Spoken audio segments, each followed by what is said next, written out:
லூக்கா 20ஆம் அதிகாரம். அந்நாட்களில் ஒன்றில் அவர் தேவாலயத்திலே ஜனங்களுக்கு உபதேசித்து சுவிசேஷத்தை பிரசங்கித்த போது பிரதான ஆசாரியரும் வேத பாரகரும் மூப்பரும் அவரிடத்தில் கூடி வந்து, நீர் எந்த அதிகாரத்தினால் இவைகளை செய்கிறீர்? இந்த அதிகாரத்தை உமக்கு கொடுத்தவர் யார்? அதை எங்களுக்கு சொல்லும் என்றார்கள்.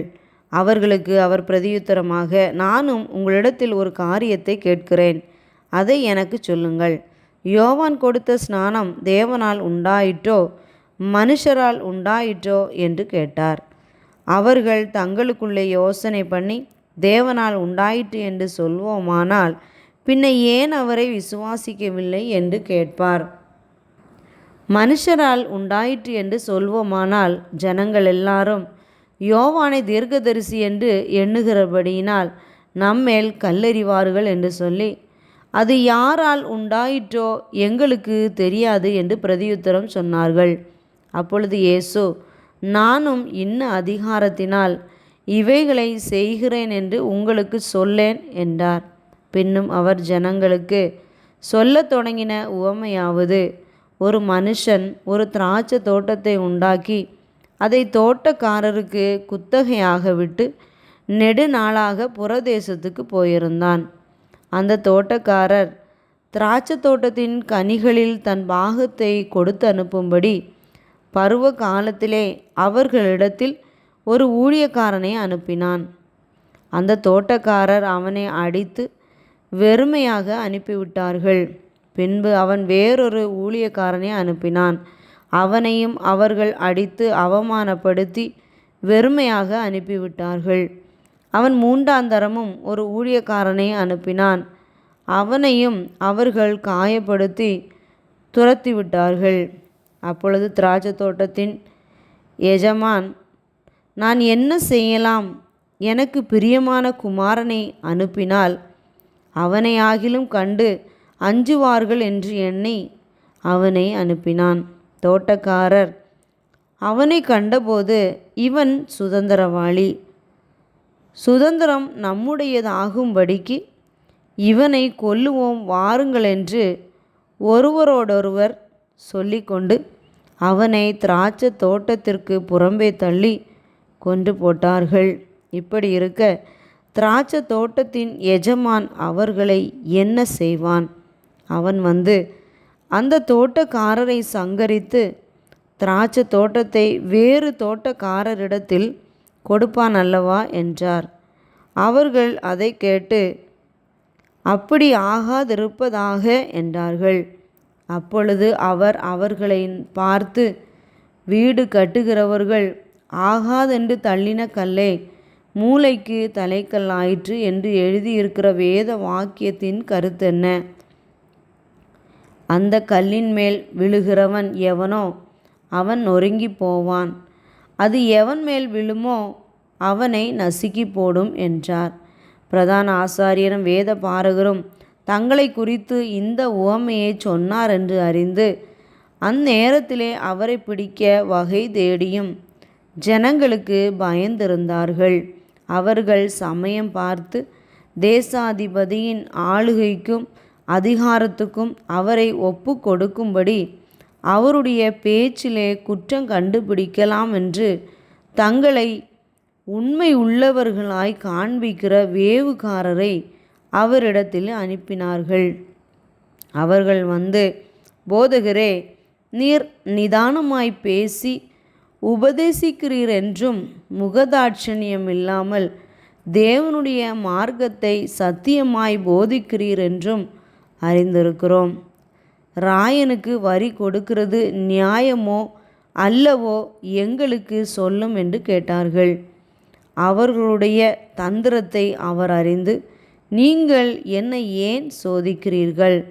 ஒரு பணத்தை எனக்கு காண்பியுங்கள், இதில் இருக்கிற சொரூபமும் மேலெழுத்தும் யாருடையது என்று கேட்டார்.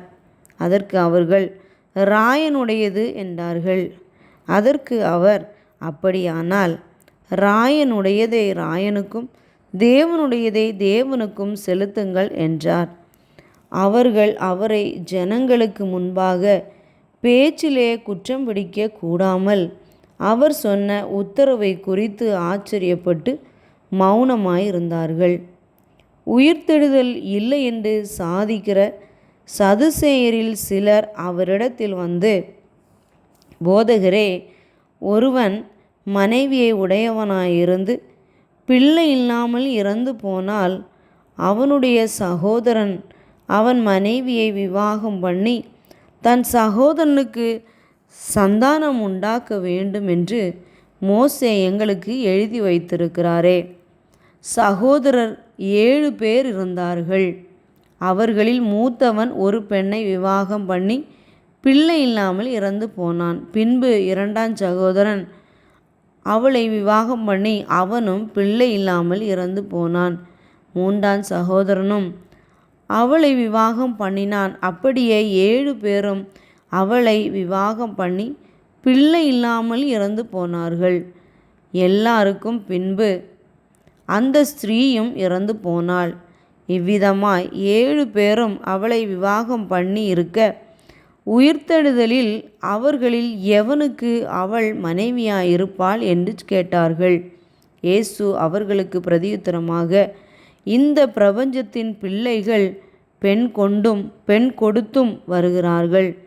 மறுமையையும் மரித்தோரிலிருந்து எழுந்திருக்குதலையும் அடைய பாத்திரராக எண்ணப்படுகிறவர்களோ பெண் கொள்ளுவதும் இல்லை, பெண் கொடுப்பதும் இல்லை. அவர்கள் இனி மரிக்கவும் மாட்டார்கள். அவர்கள் உயிர்த்தெழுதலின் பிள்ளைகளானபடியால் தேவதூதருக்கு ஒப்பானவர்களுமாய் தேவனுக்கு பிள்ளைகளுமாய் இருப்பார்கள். அன்றியும் மரித்தோர் எழுந்திருப்பார்கள் என்பதை மோசேயும் முச்செடியை பற்றிய வாசகத்தில் காண்பித்திருக்கிறார்.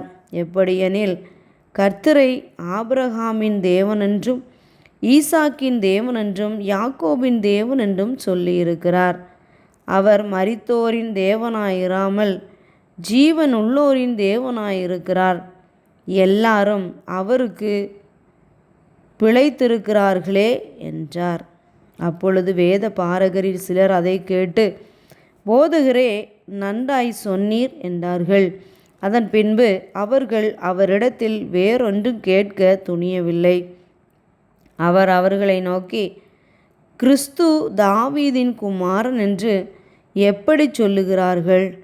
நான் உம்முடைய சத்துருக்களை உமக்கு பாதபடி ஆக்கி போடும் வரைக்கும் நீர் என்னுடைய வலது பாரிசத்தில் உட்காரும் என்று கர்த்தர் என் ஆண்டவருடனே சொன்னார் என்று தாவீது தானே சங்கீத புஸ்தகத்தில் எழுதி சொல்லியிருக்கிறானே. தாவீது அவரை ஆண்டவர் என்று சொல்லியிருக்க, அவனுக்கு அவர் குமாரனாயிருப்பது எப்படி என்றார். பின்பு ஜனங்கள் எல்லாரும் கேட்கையில் அவர் தம்முடைய சீஷரை நோக்கி, நீண்ட அங்கிகளை தரித்து கொண்டு திரியவும், சந்தை வழிகளில் வந்தனங்களை அடையவும், ஜெப ஆலயங்களில் முதன்மையான ஆசனங்களில் உட்காரவும், விருந்துகளில் முதன்மையான இடங்களில் இருக்கவும் விரும்பி, விதவைகளின் வீடுகளை பட்சித்து பார்வைக்கு நீண்ட ஜெபம் பண்ணுகிற வேத பாரகரை குறித்து எச்சரிக்கையாயிருங்கள். அவர்கள் அதிக ஆக்கினையை அடைவார்கள் என்றார்.